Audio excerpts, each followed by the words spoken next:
दूर किसी जंगल में टूनी चिड़िया अपने दो बच्चों के साथ रहती थी। टूनी का एक बच्चा तो थोड़ा बड़ा था, लेकिन दूसरा बच्चा अभी बहुत छोटा था।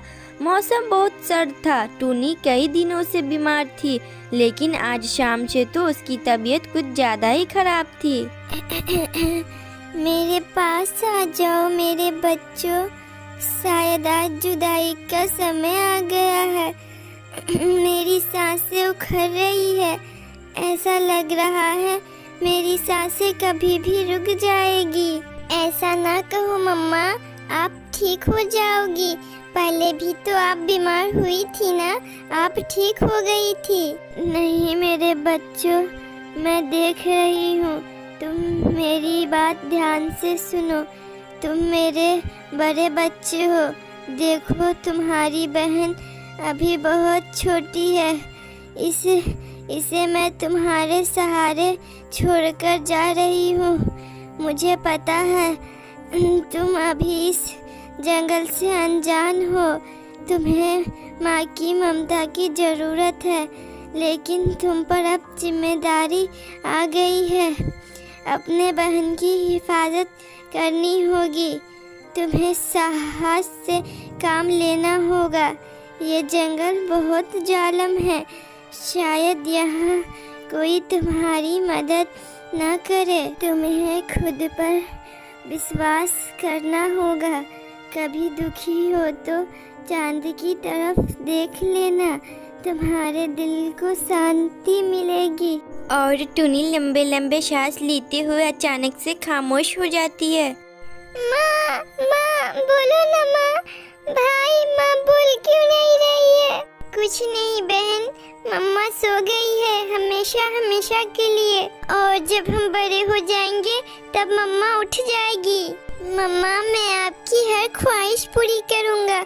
मैं अपनी बहन को कभी आपकी कमी महसूस नहीं होने दूंगा।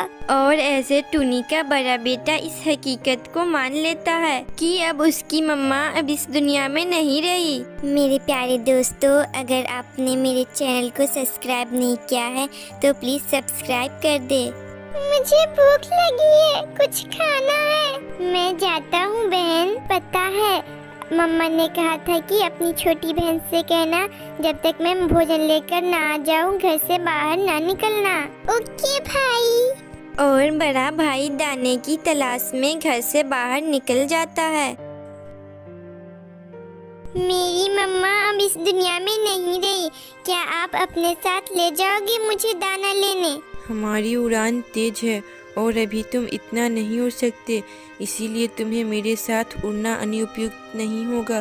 तुम वहाँ सामने तोते के पास जाओ। फिर टूनी का बेटा तोते के पास चला जाता है।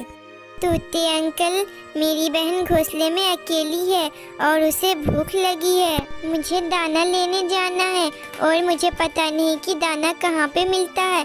क्या आप मुझे अपने साथ ले चलोगे? मैं ऐसा जरूर करता, लेकिन मुझे तो आज आराम करना है। मेरे पास तो अभी काफी दाना है मेरे घोंसले में। तुम अकेले ही चली जाओ। आखिर रोज कौन जाएगा तुम्हारे साथ? और कुक्कू बहुत उदास होकर एक पेड़ पर बैठ जाता है। माँ, आप ठीक कहती थी। ये जंगल बहुत जालिम है। यहाँ कोई किसी की मदद नहीं करता। लेकिन माँ, मैं अपनी बहन के खातिर सब कुछ करूँगा। मैं आपका बहादुर बेटा हूँ। फिर कुक्कू रोने लग जाता है और अकेले ही नदी की तरफ चल देता है। आज कुक्कू की माँ के बगैर पहली उड़ान थी और उसे आज ही पता चल गया कि माँ के बिना जीवन कैसा होता है। उड़ते उड़ते उसका ध्यान घर की तरफ जाता कि कहीं उसकी बहन घोंसले से बाहर न निकल जाए। जब वापसी का सोचता तब उसे अपनी बहन के भूख का ख्याल आता। इसी दुविधा में वो नदी के पास जाकर बैठ जाता है। नदी के पास उसे कुछ चावल के दाने मिलते हैं और वह जल्दी से कुछ दाने अपनी चोंच में उठाकर वापस घर हो लेता है। भाई, तुम इतनी देर कर दी आने में। पता है मुझे कितनी जोर से भूख लगी है। ये देखो, मैं अपनी प्यारी बहन के लिए चावल के दाने लाया हूँ। तुझे पसंद है ना चावल के दाने? हाँ, मुझे बहुत पसंद है। आज कुक्कू पहली बार अपने माँ के बगैर अपने और अपनी बहन के लिए दाना ढूंढ लाता है। सो जा मेरी बहन, मैं अपने बहन को कभी कोई दुख महसूस नहीं होने दूंगा। मैं अपनी बहन के सारे दुख खुद पर ले लूँगा। और ऐसे कुक्कू अपनी छोटी बहन से बातें करते करते सो जाता है। कुक्कू अपनी बहन का बहुत अच्छे से ख्याल रखता, इसे खाना देता, इसे जंगल की सारी बातें बताता और जंगल के हालात से आगाह करता। ऐसे ही दिन और रात गुजरते गए और रानी चिड़िया बड़ी हो गई और वो अब उड़ने भी लगी थी। रानी चिड़िया बहुत ही लाड और प्यार में पली थी। उसके भाई ने उसे कोई भी दुख आने नहीं दिया था। रानी, तुम फिर आज गोरी कौवी के पास गई थी ना? पता है ना, मम्मा मुझे गोरी कौवी के घर जाने से मना करती थी। भाई, तुम बड़े हो, इसका ये मतलब नहीं कि मैं हर जगह आपसे पूछकर जाया करूं। मैं भी बड़ी हो गई हूँ, अपना अच्छा और बुरा जानती हूँ। कुक्कू खामोश हो जाता है, लेकिन रानी की दोस्ती गोरी कौवी से हो गई थी। वो रोज घर से निकलते ही सीधा गोरी कौवी के घर जाती। सुनो, तुम देख रहे हो कितना प्यार है कुक्कू और रानी में। हाँ, वो तो है। और तुम ये भी जानते हो मुझे कितना मजा आता है ऐसे प्यार में लड़ाई डालकर। वो कौन सा तुम्हारी नई आदत है? रानी बता रही थी कि कुक्कू हमारे पास आने से मना करता है। क्यों ना इन दोनों भाई बहन में लड़ाई कराई जाए। खाओ खाओ, ये तुम्हारा अपना ही घर है। आखिर कब तक कुक्कू के सहारे अपना जीवन गुजारोगी? तुम अब बड़ी हो गई हो, खुद से जीना सीखो। क्या मतलब? मैं समझी नहीं। तुम कुक्कू से कहो कि अब जो दाना हम लाएंगे वो मिलकर नहीं खाएंगे, बल्कि अपना दाना अलग अलग खाएंगे। तुम तो बहुत मेहनती हो, पर कुक्कू हर वक्त अपने बड़े होने का रोब तुम पर झाड़ता रहता है। बात तो तुम्हारी ठीक है, आखिर मैं भी अब बड़ी हो गई हूँ। ऐसे गोरी कौवी रानी को अपने बातों में फंसा लेती है और रानी समझती है कि उसे उसके साथ बहुत हमदर्दी है। आज दाना यहाँ से ही ले जाओ और बताओ अपने भाई को कि अब तुम भी बड़ी हो गई हो। और रानी उनके बातों में आ जाती है। भाई, अब हम बड़े हो गए हैं। मैं सोचती हूँ कि अब हम अपना दाना अलग अलग खाएंगे। ये तुम क्या कह रही हो रानी? मम्मा ने कहा था कि हमको हमेशा मिलकर रहना और एक दूसरे का ख्याल रखना। वो तो छोटे होने की बात है ना, अब हम बड़े हो गए हैं। तुम मेरे प्यार का नाजायज फायदा उठा रही हो। जो भी समझो, लेकिन मैं दाना अलग ही खाऊंगी। और कुक्कू फिर से खामोश हो जाता है। क्या हुआ? बहुत मुश्किल से माना होगा तुम्हारा भाई दाना अलग अलग करने पर। हाँ, मान तो नहीं रहा था, लेकिन मैंने जिद की तो खामोश हो गया। खामोश तो होना ही था। उसे पता है न कि कल तो ये घोंसला उसी का होगा, इसलिए वो तुमसे लड़ाई नहीं करता। भला तुम कहाँ जाओगी जब वो तुम्हें घोंसले से निकाल फेंकेगा? कुक्कू भला ऐसा क्यों करेगा? वो ऐसा ही करेगा, लेकिन तुम भी डट जाओ। इससे पहले वो भगाए, तुम आज ही उसे बता दो ये घोंसला छोटे बच्चे का हक है, वो अपना बंदोबस्त कर ले। धन्यवाद, तुमने तो मेरी आंखें खोल दी। और रानी पूरी तरह गोरी कौवी के बातों में आकर घर की तरफ चली जाती है। भला तुम्हें मिलता क्या है ऐसी शरारतें करके? अकेली ऐसे नहीं करती, और भी बहुत पक्षी है जो ऐसा करती है। मिलेगा तो कुछ नहीं, बस मजा आता है ऐसे किसी का घर बर्बाद करने में। मेरी माँ भी ऐसा ही किया करती थी, तो क्यों ना जारी रखूं अपने माँ की रिवाज। मुझे ये अच्छा नहीं लगता है रोज रोज तुमसे झगड़ा करूं। बस मैंने एक निर्णय लिया है। रानी, बहुत गुस्से में हो, क्या निर्णय लिया है? ये घोंसला तुम्हारा होगा या मेरा? हम एक साथ यहाँ पे नहीं रह सकते। शर्म करो, क्या कह रही हो? खूब शांति पहुँचा रही हो अपनी माँ की आत्मा को। ये माँ कहाँ से बीच में आ गई? मुझे पता है तुम मुझे ही भगा दोगे। मैं छोटी हूँ, मैं ही चली जाती हूँ, लेकिन अब मेरा तुम्हारे साथ गुजारा नहीं। क्या ये तुम्हारा अंतिम निर्णय है? कुक्कू ने धीरे आवाज में अपनी बहन से पूछा। हाँ, और मेरे दोस्तों का भी यही ख्याल है। ठीक है, तुम ये घोंसला ले लो और मैं कहीं दूर चला जाता हूँ। और कुक्कू वहाँ से चला जाता है। आज कुक्कू अंदर से टूट गया था और वो एक पेड़ पर बैठकर चांद की तरफ देखते हुए रोने लगा। माँ, तुमने कहा था ना कि जब कभी दुखी होना तो चांद की तरफ देखकर मुझे याद कर लेना। माँ, मैंने अपने बहन को पालने में बहुत दुख उठाए, लेकिन मैं घबराया नहीं। बहादुरी से तुमसे क्या हुआ वादा पूरा किया। लेकिन माँ, मैं आज बहुत दुखी हूँ। माँ, आज मुझे रोने दो। आंटी, देखा, मैंने कर दिया जो तुमने कहा। वैसा ही था कुक्कू। वो घोंसले की बात पर मुझसे लड़ ही पड़ा, लेकिन मेरा भी उठना बैठना आपके साथ है। मैंने उससे घर से निकाल ही दिया। वाह वाह, मजा आ गया। कहाँ कहाँ बैठ रही हो? अब चलो भागो यहाँ से। रोज आ जाती हो दाना खाने के लिए। जाओ और अपना ढूंढ कर खाओ। क्या आंटी, क्या हुआ अचानक से? जाओ बाबा, तुम जाओ यहाँ से। ये आंटी की मुराद पूरी हो गई है। अब मुझे तुमसे कोई काम नहीं। चली जाओ यहाँ से। और रानी उदास होकर वहाँ से चली जाती है। जल्द ही उसे एहसास होता है कि जो उसने गोरी कौवी के कहने पर अपने भाई से किया, वो जल्दी से इधर उधर अपने भाई को खोजने लगती है। लेकिन कुक्कू अब शायद बहुत दूर निकल गया था। इस कहानी से हमें सीख मिलती है कि कभी दूसरों के बहकावे में नहीं आना चाहिए। झुनझुन चिड़िया की शादी कुछ दिन पहले हुई थी। उसके पति बाज को काला कुछ भी पसंद नहीं था। झुनझुन चिड़िया माँ बनने वाली थी। उसका पति बाज हर रोज उससे कहता था, अगर हमारा बच्चा काला हुआ तो मैं तुझे छोड़कर दूसरी शादी कर लूँगा। ये आप क्या कह रहे हैं? बच्चा काला हो या गोरा रहेगा तो हमारा ही बच्चा। नहीं, मुझे गोरा बच्चा ही चाहिए। ये बोलकर झुनझुन चिड़िया का पति बाज भोजन लाने चला जाता है। इधर झुनझुन चिड़िया अपने पति की बात सुनकर परेशान हो जाती है। फिर शाम हो जाता है। बाज भी भोजन लेकर घर आ जाता है। फिर दोनों भोजन खाकर सो जाते हैं। अगली सुबह झुनझुन चिड़िया को किसी की आवाज़ सुनाई देती है। अरे सुबह सुबह किसकी आवाज़ आ रही है? झुनझुन चिड़िया बाहर आकर देखती है तो वहाँ पर एक चिड़िया खड़ी थी। अरे, आपको पहले इस जंगल में नहीं देखा। आप नहीं आई है क्या इस जंगल में? हाँ बहन, मैं इस जंगल में आज ही आई हूँ। क्या आप मुझे अपने घर में रहने देंगे जब तक कि मैं अपना घर नहीं बना लेती? ठीक है बहन, तुम मेरे घर में रह सकती हो, लेकिन तुम्हारा नाम क्या है?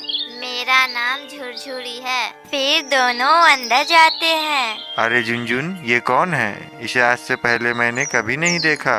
ये हमारी नई पड़ोसी है और आज ही इस जंगल में आई है।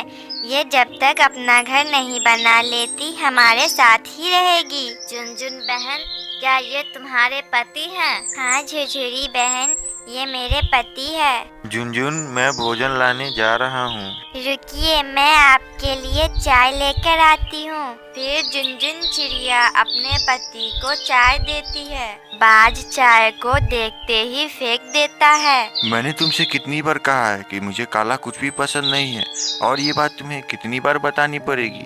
और एक बात, अगर हमारा बच्चा काला हुआ तो मैं तुझे छोड़कर दूसरी शादी कर लूँगा। ये बोलकर बाज भोजन लाने चला जाता है। बाज के जाने के बाद झुनझुन चिड़िया रोने लगती है। झुनझुन बहन, रोना बंद करो। रोने से कुछ नहीं होता। ऊपर वाले पर भरोसा रखो। इतना बोलकर झुरझुरी चिड़िया अपना घर बनाने चली जाती है। क्यों ना मैं इसी के घर में रुक जाऊं, फिर मुझे घर बनाना भी नहीं पड़ेगा। अगर झुनझुन चिड़िया को काला बच्चा हुआ तो बाज उसे छोड़ देगा और मैं बाज से शादी कर लूँगी, फिर मुझे घर बनाना नहीं पड़ेगा। लेकिन अगर गोरा बच्चा हुआ तो? तभी उसके दिमाग में एक उपाय सूझता है। वो वहाँ से सीधा उल्लू साधु के पास जाती है। साधु बाबा, आप ये पैसे रखिए और मेरा एक काम कर दीजिए। बोलो चिड़िया, क्या काम है? आप मेरे साथ झुनझुन चिड़िया के घर चलिए और उससे कहिए कि उसे काला बच्चा होने वाला है। फिर उल्लू साधु और झुरझुरी चिड़िया दोनों झुनझुन चिड़िया के घर जाते हैं। अरे झुरझुरी बहन, ये तुम्हारे साथ कौन है? झुनझुन बहन, ये साधु बाबा है और ये बता सकते हैं कि तुम्हारा बच्चा काला होगा या गोरा। हाँ हाँ साधु बाबा, बताइए हमारा बच्चा काला होगा या गोरा। फिर साधु बाबा कुछ मंत्र पढ़ने लगते हैं। मंत्र पूरा होने के बाद साधु बाबा बाज को घर से बाहर बुलाकर कहते हैं, बाज, तुम्हारा बच्चा काला होगा। ये बोलकर साधु बाबा वहाँ से चले जाते हैं। साधु बाबा की बात सुनकर बाज को बहुत गुस्सा आता है। वह गुस्से में झुनझुन चिड़िया को घर से बाहर निकालने जा ही रहा होता है। तभी वहाँ पे झुरझुरी चिड़िया आ जाती है। रुकिए, मुझे माफ कर दीजिए, मैंने ही साधु बाबा को बुलाया था। नहीं झुरझुरी, तुमने तो अच्छा किया। मुझे काला बच्चा नहीं चाहिए। अब मैं झुनझुन को घर से निकाल दूंगा और दूसरी शादी कर लूंगा। नहीं नहीं, आप उसे घर से नहीं निकालिए, बेचारी कहाँ जाएगी? अगर वो घर में रहेगी तो दूसरी चिड़िया मुझसे शादी नहीं करेगी। आप परेशान क्यों होते हैं? मैं करूँगी आपसे शादी। फिर दोनों शादी कर लेते हैं। बाज अपनी दूसरी पत्नी झुरझुरी चिड़िया को लेकर घर जाता है। आखिर आपने दूसरी शादी कर ही ली। मैंने तुमसे कहा था ना कि अगर तुम्हारा बच्चा काला हुआ तो मैं तुझे छोड़ दूंगा। साधु बाबा ने कहा है कि तुम्हारा बच्चा काला है, इसलिए मैंने दूसरी शादी कर ली। झुनझुन चिड़िया रोने लगती है। मैंने तुम्हें अपने घर में रहने दिया और तुमने मेरे ही पति से शादी कर ली। अब मैं तुम्हें इस घर में नहीं रहने दूंगी। झुनझुन, तुम झुरझुरी चिड़िया के वजह से ही इस घर में हो और तुम इसे ही निकाल रही हो। थोड़ी देर बाद रात हो जाती है। सब सो जाते हैं, लेकिन झुनझुन चिड़िया को तो नींद ही नहीं आ रही थी। वह पूरी रात रोती रह गई। फिर दिन और रात ऐसे ही समय गुजरता गया। एक दिन झुनझुन चिड़िया और झुरझुरी चिड़िया दोनों ने अंडे दिए। झुरझुरी, तुम्हें तो पता है कि मुझे काला बच्चा नहीं चाहिए। अगर तुम्हें भी काला बच्चा हुआ तो दोनों को घर से निकाल दूंगा। नहीं नहीं, हमारा बच्चा गोरा ही होगा। फिर बाज भोजन लाने चला जाता है। कुछ दिन ऐसे ही गुजरते हैं और एक दिन झुनझुन चिड़िया और झुरझुरी चिड़िया दोनों के अंडे में से बच्चे निकलने वाले होते हैं। तभी झुरझुरी चिड़िया झुनझुन से कहती है, झुनझुन, मेरे अंडे से बच्चा बाहर आने वाला है, तुम जरा मेरे लिए कुछ खाने को ले आओ। झुरझुरी, मेरे अंडे से भी बच्चा बाहर निकलने वाला है, मैं कैसे जाऊं? जाओ, नहीं तो अभी घर से बाहर निकाल दूंगी। फिर झुनझुन चिड़िया भोजन लाने चली जाती है। झुनझुन चिड़िया के बाहर जाते ही दोनों के अंडे से बच्चा बाहर आ जाता है। झुनझुन के अंडे से जो बच्चा बाहर आता है वह गोरा रहता है, लेकिन झुरझुरी चिड़िया के अंडे से जो बच्चा बाहर आता है वह काला रहता है। झुरझुरी चिड़िया ये देखकर परेशान हो जाती है और सोचने लगती है, अगर बाज को पता चल गया कि मेरा बच्चा काला है और झुनझुन का बच्चा गोरा है तो वो मुझे घर से बाहर निकाल देगा। इससे पहले कि झुनझुन चिड़िया वापस आए, मैं बच्चा बदल देती हूँ। फिर झुरझुरी चिड़िया दोनों बच्चों को बदल देती है। इतने में झुनझुन चिड़िया भोजन लेकर वापस आ जाती है। झुनझुन, देखो, हमारे अंडे से बच्चे बाहर आ गए। फिर झुनझुन चिड़िया अपने बच्चे के पास जाती है और उसे गले से लगा लेती है। झुनझुन, देखो, साधु बाबा ने ठीक ही कहा था, तुम्हारा बच्चा काला है और तुम्हें काला ही बच्चा हुआ। इतने में बाज भी वहाँ पर आ जाता है और अपने गोरे बच्चे को देखकर बहुत खुश होता है। मैं अपने बेटी का नाम गोरी रखूंगा। बाज झुनझुन चिड़िया के काले बच्चे की तरफ देखता भी नहीं है। फिर झुनझुन चिड़िया अपने बेटी का नाम मीनू चिड़िया रख देती है। फिर ऐसे ही कुछ दिनों के बाद गोरी और मीनू चिड़िया दोनों बड़ी हो गई। गोरी रोज अपनी बहन मीनू को काले होने का मजाक उड़ाती। फिर एक दिन अचानक बाज की तबीयत खराब हो गई। झुरझुरी चिड़िया मिट्ठू डॉक्टर को बुलाती है। मिट्ठू डॉक्टर बाज को देखने के बाद झुरझुरी से कहता है, ये ज्यादा दिन तक जिंदा नहीं रहेगा, इसकी हालत बहुत खराब है। ये बोलकर मिट्ठू डॉक्टर वहाँ से चला जाता है। मिट्ठू डॉक्टर की बात सुनकर झुनझुन चिड़िया बहुत परेशान हो जाती है। बाज तो अब मरने वाला है, इससे पहले कि वह मर जाए मैं सारा पैसा लेकर भाग जाती हूँ। फिर रात होते ही झुरझुरी चिड़िया सारा पैसा और अपनी बेटी गोरी को लेकर भाग जाती है। फिर अगली सुबह झुनझुन चिड़िया झुरझुरी को नहीं देखती है तो अपने पति बाज से जाकर बोलती है, झुरझुरी चिड़िया कहाँ चली गई और गोरी भी नजर नहीं आ रही है। मुझे नहीं पता वो दोनों कहाँ गई, मैंने भी उसे सुबह से नहीं देखा। झुनझुन चिड़िया उसे हर जगह ढूंढती है लेकिन झुरझुरी चिड़िया नहीं मिलती। झुनझुन तुम मेरे लिए दवा ले आओ।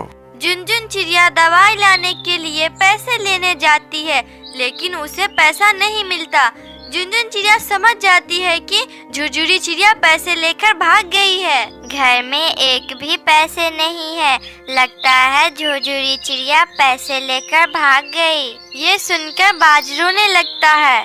क्या झुरझुरी ने मुझे इतना बड़ा धोखा दिया? मुझे पता नहीं था कि झुरझुरी मुझे धोखा देगी, पैसे की लालच में आकर मुझसे शादी करेगी। मुझे माफ कर दो झुनझुन चिड़िया, मुझे माफ कर दो। क्या हुआ माँ? पापा क्यों रो रहे हैं? मुझे माफ कर दो मीनू बेटा, मैंने तुम्हें कभी भी अपनी बेटी नहीं माना। ऐसे ही दिन गुजरता गया। फिर एक दिन झुरझुरी चिड़िया की बेटी गोरी आती है और अपने पापा से कहती है, मुझे माफ कर दो पापा, मैंने अपनी मम्मा का साथ दिया, आपका नहीं। माँ तो अब इस दुनिया में नहीं रही, लेकिन आपके लिए एक चिट्ठी लिखकर मुझे दिया है और कहा है अपने पापा को दे देना। बाज चिट्ठी पढ़ने लगता है। मुझे माफ कर दीजिए, लालच में अंधी हो गई थी मैं। आपके साथ साथ झुनझुन और मीनू की भी गुनहगार हूँ मैं। गोरी मेरी बेटी नहीं, वो झुनझुन की बेटी है और मीनू मेरी बेटी है। आप सब से ये बात मैंने छुपाई, मुझे माफ कर दीजिए। चिट्ठी पढ़ने के बाद बाज को बहुत गुस्सा आता है लेकिन झुनझुन उसे समझाने लगती है। झुरझुरी ने जो हमारे साथ किया वो गलत था, लेकिन झुरझुरी अब इस दुनिया में नहीं है, हमें उसे माफ कर देना चाहिए। फिर बाज झुरझुरी को माफ कर देता है और सब हंसी खुशी रहने लगते हैं।